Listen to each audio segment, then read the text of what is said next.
जय शिवराय मित्रांनो, आज आपण पाहणार आहोत पुढील आठवडा तसेच संक्रांतीच्याही पलीकडे वातावरणाचा शेड्यूल काय असणार आहे। आणि विषय असा आहे की मागील 4 ते 5 दिवसापासून सातत्यानं महाराष्ट्रावरती अनेक पिकांवरती धुळीचा भडीमार सारखा होतोय आणि बऱ्याचशा शेतकऱ्यांचे प्रश्न, थंडी काही ठिकाणी जरी कमी झालेली असली तरी काही ठिकाणी आहे, ज्यामध्ये नाशिक क्षेत्र, सातारा, सांगली एरिया आणि बरेचसे भाग आहेत जिथे थंडी अजूनही सकाळच्या पारी कायम आहे।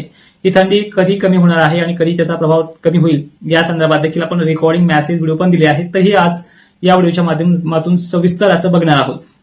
तर मागील 4 ते 5 दिवसापासून सारख्या धुळीचा जो काही फटका आहे महाराष्ट्रावरती, तरी सुद्धा पश्चिम महाराष्ट्रावरती निरंतर नाशिक क्षेत्र, सांगली, पुणे, अहिल्यानगरचा, छत्रपती संभाजीनगरचा आणखीन बराचसा भाग हा परवाच्या दिवशी थोडा पाहायला मिळेल आणि लगेच एक दिवस कमी होऊन म्हणजे 7 ला कमी झाला की 8-9 पासून सुद्धा तो वाढणारच आहे।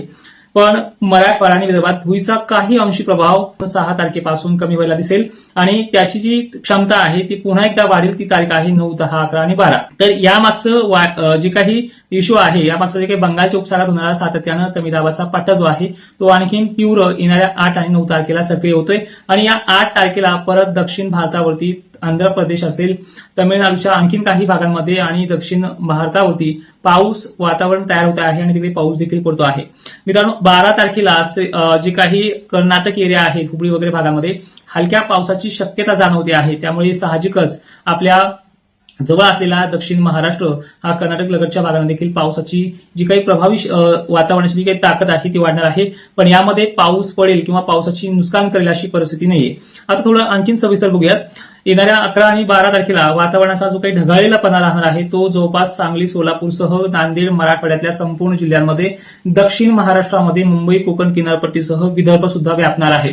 खानदेशकडे त्याला जायला 12 तारखे पूर्ण दुपारनंतरची होईल, पण यामुळे तिकडल्या भागातही वातावरण ढगाळ होणार आहे। कोल्हापूर, सांगली, सोलापूर, सातारा या एरियामध्ये थोडेफार पावसाची शक्यता म्हणजे बुरबुर होईना, ढगाळलेलं वातावरण होईना, हलक्या सरिका होईना होण्याची शक्यता आहे आणि मोठा किंवा नुकसान करेल ही पद्धत नाहीये। नुकसान फक्त धुळीच करेल। कोल्हापूर, सांगली, सोलापूरसह द्राक्ष उत्पादकांना टेन्शन वाढवणारी तारीख जी असेल ती 11, 12, 13 आणि 14 म्हणून संक्रांतीमध्ये ह्या वातावरणाचं वाढवण आपल्या भागांमध्ये दाखल होतंय आणि ही परिस्थिती पुन्हा 2 दिवस थांबून संक्रांत झाली की लगेच 2 दिवसानंतर वातावरण थोडं पाहायला मिळेल बरं, पण लगेच 17-18 तारखेला परत ऍक्टिव्हिटी अशीच वाढणार आहे। एका पाठोपाठ एक हा महिना निम्म्याहून अधिक दिवसाकरिता वातावरण हे धुळी आणि ढगाळलेलं राहणार आहे। आता शेड्यूल बघा, डिसेंबर महिना कोरडा ठाक गेलाय, थंडी पण चांगली काळीकायची पडली, धुळीची शक्यता यामध्ये कमी राहिली, पण जानेवारी महिन्यामध्ये धुळीचा प्रादुर्भाव मात्र प्रत्येक आठवड्यामध्ये 2 ते 3 दिवसाला का होईना ऍक्टिव्ह असणार आहे। त्यामुळे हा महिना वातावरणाच्या दृष्टिकोनातून खराब राहणार आहे। आणि थंडीची लेवल आता काही भागांमध्ये बऱ्यापैकी कमी झाली, ह्या वेळेला पण थंडी कमी जाणवते। काही भागांमध्ये जालना असेल, इकडे हिंगोली असेल, वाशिम असेल, असे अनेक भाग आहेत। पण सकाळची थंडी यामध्ये मी पहिलेही सांगितले यामध्ये फारसा बदल होणार नाही, पण थोडा अंशी कमी अशी पारा कमी होईल। आता संक्रांतीनंतर 17 आणि 18 तारखेला थंडीची जी काही लेवल आहे ती बरीचशी घसरणार आहे। रात्रीची थंडी बरीचशी कमी होईल आणि सकाळच्या थंडीमध्येही खूप असा फरक पडेल। त्यामध्ये मराठवाडा आणि विदर्भच राहील। दक्षिण महाराष्ट्र किंवा नाशिक वगैरे जो काही परिसर आहे, पश्चिम महाराष्ट्रातील एरिया, छत्रपती संभाजीनगरचा सुद्धा बराचसा भाग, तर ह्या एरियामध्ये थंडी मेंटेनली चालेल। जी नॉर्मली थंडी आपली वर्कआउट करते अशाच पद्धतीने थंडी असणार आहे। पण ऑलरेडी जर महाराष्ट्राचा विचार आपण जर केला पूर्णतः, तर थंडीची लेवल आता काही अंशी कमी, त्याही 16 आणि 17 तारखेपासून कमी होणार आहे। ही एका टप्प्यामध्ये किंवा एका पायरीनुसार ही थंडी कमी होणार नाही, पण हळूहळू ती कमी होऊ लागेल। जसं जसं 17 आणि 18 तारखेचं टेम्परेचर वाढेल तसंच 21 जानेवारी ते 26 जानेवारीच्या आतमध्ये पुन्हा बारीक सारीक पावसांचा प्रभाव दिसतो आहे। मोठ्यानुसार तो आपल्या रिपोर्टमध्येही व्यक्त केला होता 15 ते 20 दिवसापूर्वी। तशा पद्धतीने याही आठवड्यात आपण वातावरण पाहिलं आणि दुसऱ्याही आठवड्यामध्ये ते वातावरण काही प्रमाणात, पण तिसऱ्या आठवड्यात बऱ्या प्रमाणात ते पाहायला मिळणार आहे।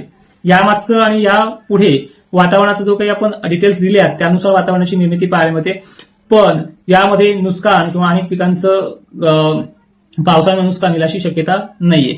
लाईव्ह मध्ये आपल्या कमेंटचा विचार केला जाईल, कमेंट तुम्ही मेसेजमध्ये कराच, पण आता ह्या जानेवारीमध्ये नुकसान करण्याची पद्धत नाहीये।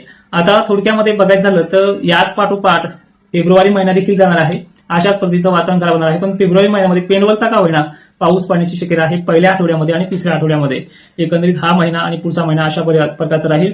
रिपोर्टनुसार आणि रिपोर्टमध्ये दिलेल्या माहितीनुसार तुम्ही तर माहिती पाहिली मार्च एप्रिल कसं जाईल त्या संदर्भामध्ये, पण ह्या व्हिडिओमध्ये फक्त एवढं सांगेल की सध्याची जी परिस्थिती आहे ती अशाच प्रकारे कंटिन्यू महाराष्ट्रामध्ये 2 दिवसाला 3 दिवसाला वातावरण सक्रिय करणारी आहे। पण 2 दिवस कमी झालं की 8 तारखेला 8 तारखेला ही वाढतंय, पण 11-12 तारखेला दक्षिणेकडनं पुन्हा जास्त वाढेल। वाऱ्यामुळे ती फास्ट 2 दिवसात ही कव्हर आउट होऊन जाईल।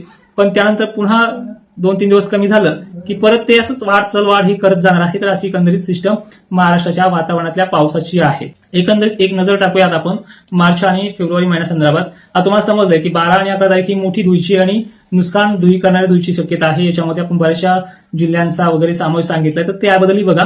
कोल्हापूर, सांगली, सातारा, धाराशिव, पुणे, नांदेड एरिया, बीड जिल्हा, हिंगोली परिसर, यवतमाळ, नागपूर, चंद्रपूर, गोंदिया, भंडारा अशा अनेक भागांचा समावेश पुण्यासह आहे. एकंदरीत संपूर्ण महाराष्ट्र, काही नंदुरबार, शहादा भागात सुद्धा ढगाळलेली परिस्थिती पाहायला याच 10, 11, 12 तारखेदरम्यान राहणार आहे. आणि हे 4 दिवसासाठी तरी राहू शकतं. या काळामध्ये सुद्धा 4 ते 5 दिवसाची याची मर्यादा दिसते आहे.